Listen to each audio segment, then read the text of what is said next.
Hey guys, welcome back to my channel. Today I'm doing a May reading wrap up and then I will tell you what's on my June TBR.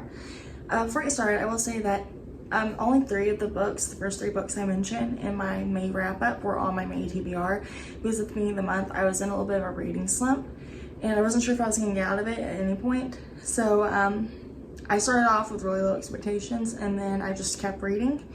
And so I have, I think, 7 physical books out and then not 7. I have 7 books that I've completed and I have 3 more that I'm trying to finish in the next 3 days. So yeah. But anyways, I guess let's go and get started. The first book I read this month was Beach Read by Emily Henry, and I rated it 4 stars on Goodreads.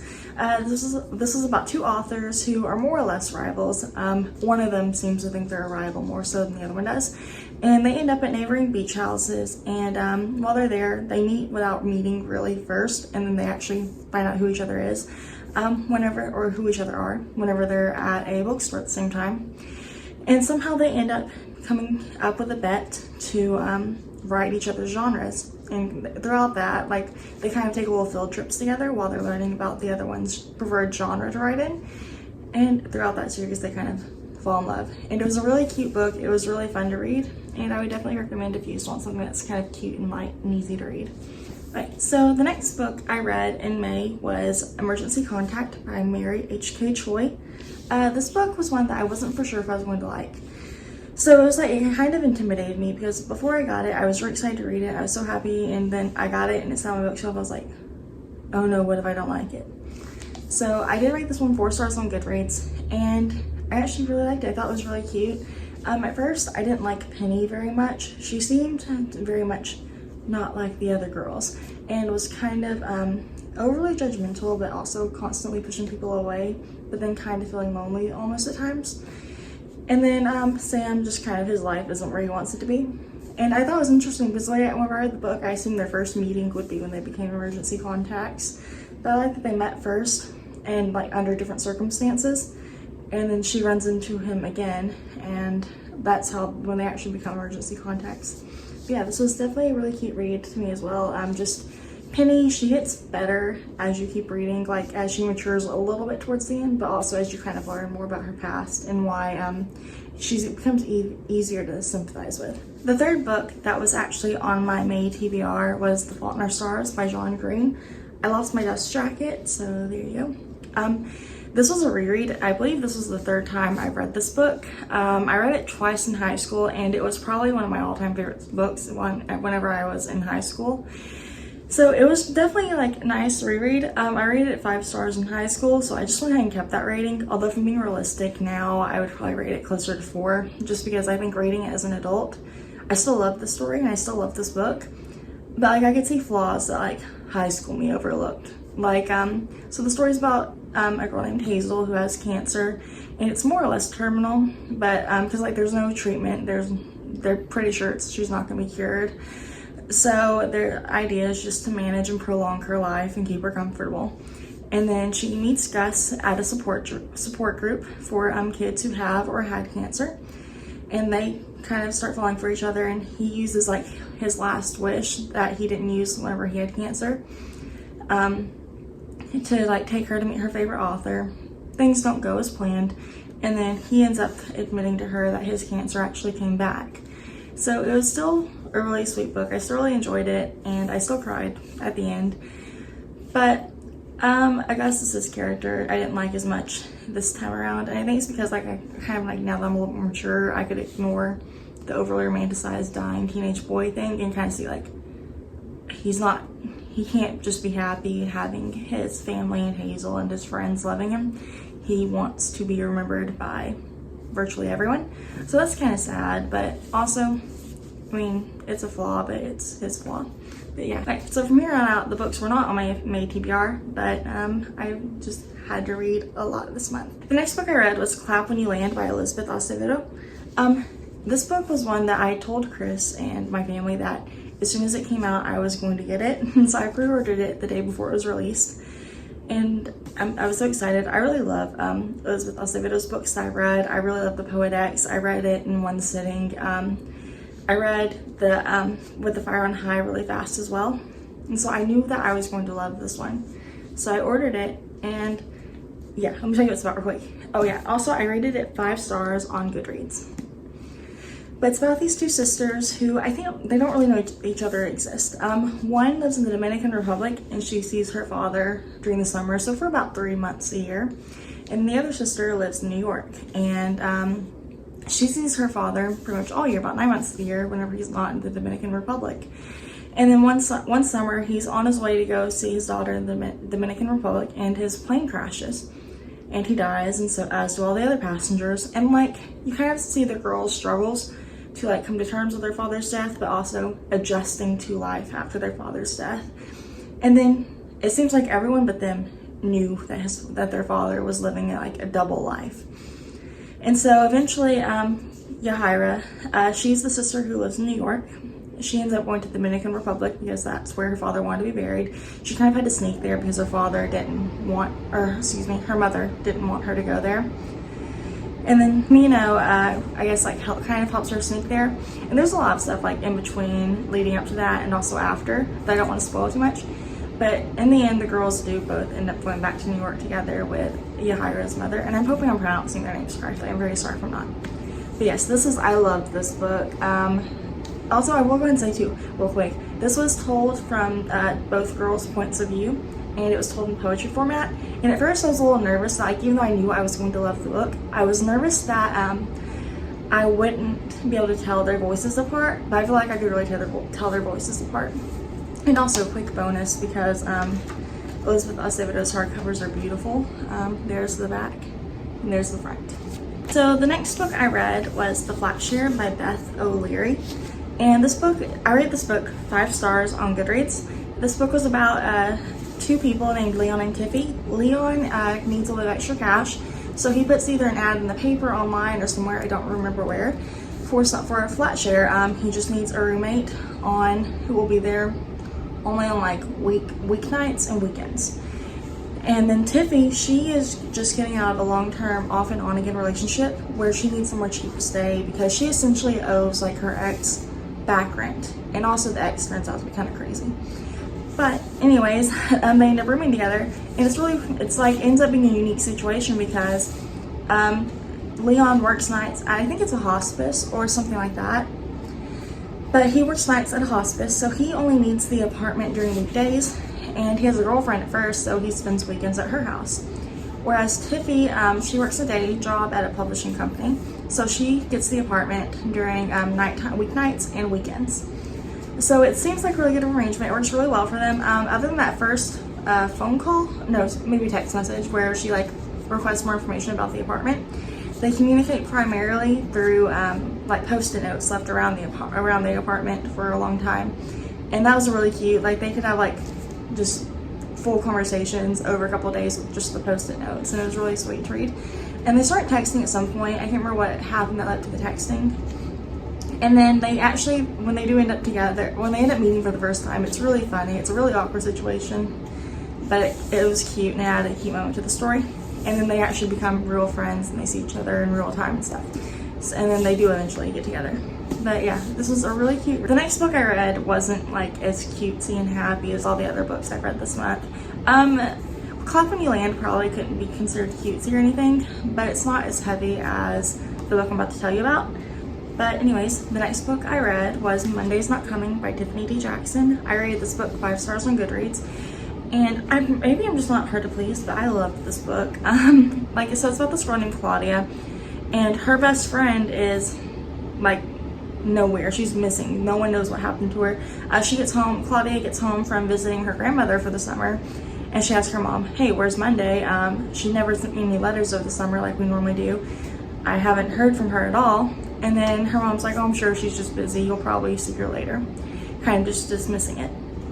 And then as like the weeks, months go by, no one ever tells her where Monday is. So for example, she asked her, first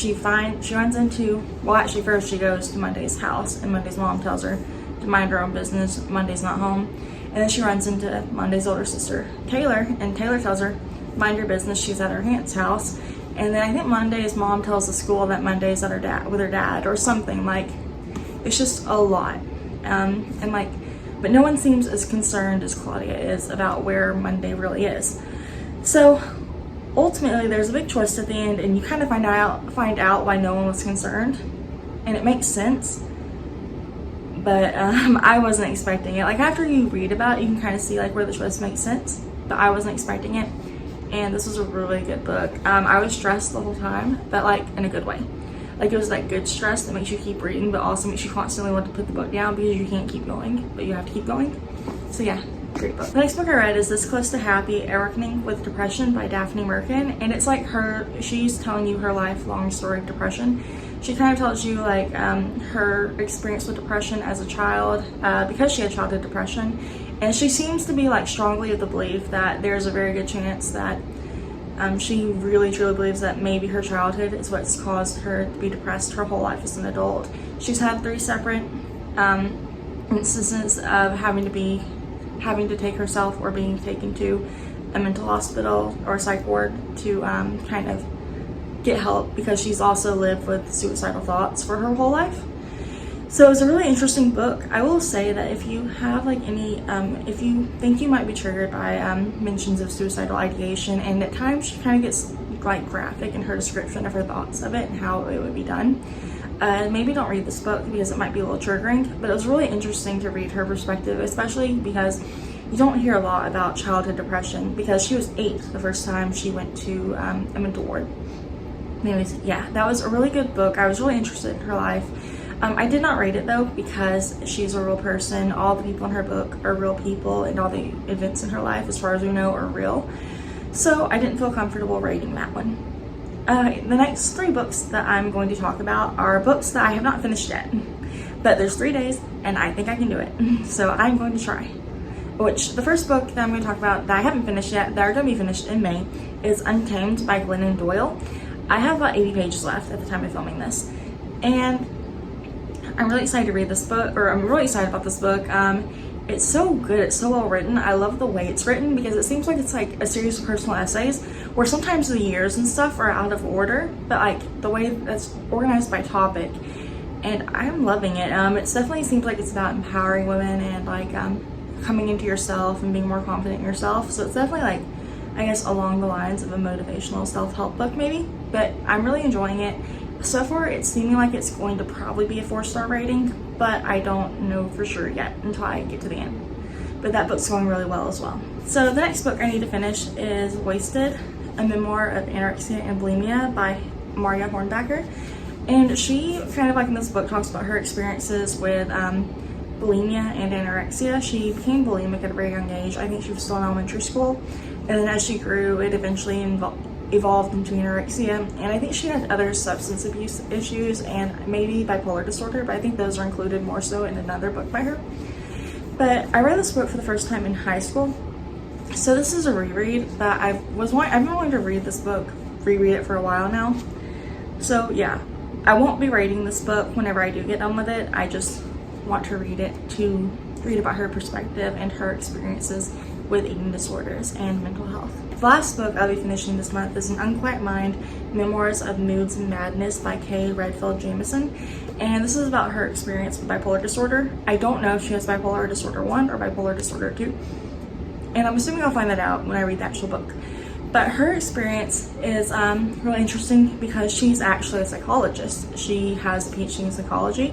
I don't know if it's in clinical counseling, research, whatever, but she has a degree in psychology, which means that she's had like experiences on both sides of her disorder, with studying it, learning about it, potentially treating it depending on what field of psychology she's in, as well in her specializations, as well as actually living with the disorder herself, having to manage it herself, having to seek help when it's time to seek help, or if she doesn't seek help, having to suffer the consequences, or like just even when she doesn't know, and like, I don't know, it's really interesting. So I'm really excited to read this one as well. But once again, I will not be grading it because it's a real person, their real life, and they're putting it out for us to read. So now I'm going to talk about my June TBR. My June TBR is a little bit smaller than what I read this month because first, I never put 10 books on my TBR before. I'm not typically reading that fast. I average typically about 4 to 5 books a month. So I'm going with 5 books this month. But also, I'm trying not to put too much pressure on myself this month because Rowan will be having a cleft palate repair the first week of June. And so the rest of June will be spent trying to make sure he's comfortable, happy, whatever the doctors tell us we need to do at home to, like, you know, like keep him from like keep his incision clean and everything, or however they want us to do everything. Like, I know he can have forks, spoons, straws, pacifier sippy cups, anything like that after his palate repair. So like just adjusting to all that for a few weeks. So I'm not sure how much reading I'll actually get done in June, but I do have like a slightly ambitious TBR given the circumstances. The first book on my June TBR is Harry Potter and the Order of the Phoenix by J.K. Rowling. I probably want to say what this one's about. It's Harry Potter. They're in their 5th year, but they learned about the Order of the Phoenix. I believe this is whenever Umbridge is the headmistress for a while. You know, I will not write that. I don't remember what it is, but you know, she has the pen that carves into the arms. She's awful. We're gonna read this and continue the reread of Harry Potter. The next book I plan on reading in June is A Curse So Dark and Lonely by Bridget Kimmerer. I'm sorry if I'm saying their name incorrectly.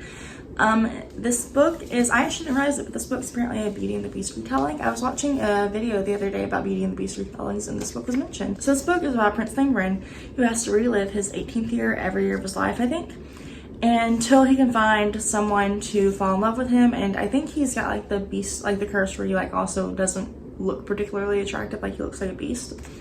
I'm not completely sure about that, but he also has the power to, I guess, come into our world and like take girls from our world. And there's a girl named Harper, and she has her own family she's going on, but she also has cerebral palsy, and he ends up taking her back with him. So this one's, I think, is really interesting. The next book I plan to read in June is Happy and You Know It by Laura Hankin. And this book is about a woman who, I think her name's Claire. She, I guess, was part of a band at one point, and she was either kicked out, dropped out, whatever, I don't know what happened. But her band went on to get popular and famous without her. And somehow she ends up performing for like a group of kids, and they're like rich New York City moms. And somehow she ends up, I guess, actually fitting into this group. That's all I know about it so far. But I'm excited to read this book. This was actually part of my, like one of my picks for my May Book of the Month Club box. And I'm excited to get around to reading this one. Okay, so the next book I'll be reading is an audiobook that I'll be listening to through Script. Originally, I was going to get the ebook from my library, but they didn't have it like they used to. But I will be listening to I'm Not Dying With You Tonight by Kimberly Jones. And it's about two girls who they're pretty much opposite, so they're not part of the same friend group. One is also black, and I believe the other's white. They're two different races. I think those are the two races that they are, though. And they end up going to a football game, like a high school football game, the same night. And there ends up being like a riot that breaks out, and I guess it happens like all across town. And so they have to like stay together and work together that night in order to like hopefully stay safe. But yeah, the final book I plan on reading in June is also another audiobook through my public library's online stuff, and I will be listening to They Both Die at the End by Adam Silvera. And it's about two characters who somehow in their world you can learn the day you're going to die. And they both learn that they're going to die. Like, they get a call at midnight saying that they're going to die that day. So they both end up going to, I think it's like some app where you can find someone who's going to die on the same day as you, and you can make friends. And I believe the synopsis says something about trying to live a lifetime in a day. So I think that'll be really interesting book to read, especially like because no one really knows when they're going to die typically. So it'll be interesting to read about two people who are like living with that knowledge all day, and they know it's their last day. But yeah, I think I'm excited to read that one as well. So thank you guys so much for watching this video. I've had a really great reading month in May, and I'm hoping I'll be able to have a good reading month in June as well. Like I said, thank you guys so much for watching. If you want to, I guess, follow more of my readings and stuff, Instagram is where I post the most. I occasionally retweet stuff on Twitter. And yeah, anyways, thank you guys so much, and I'll talk to you later.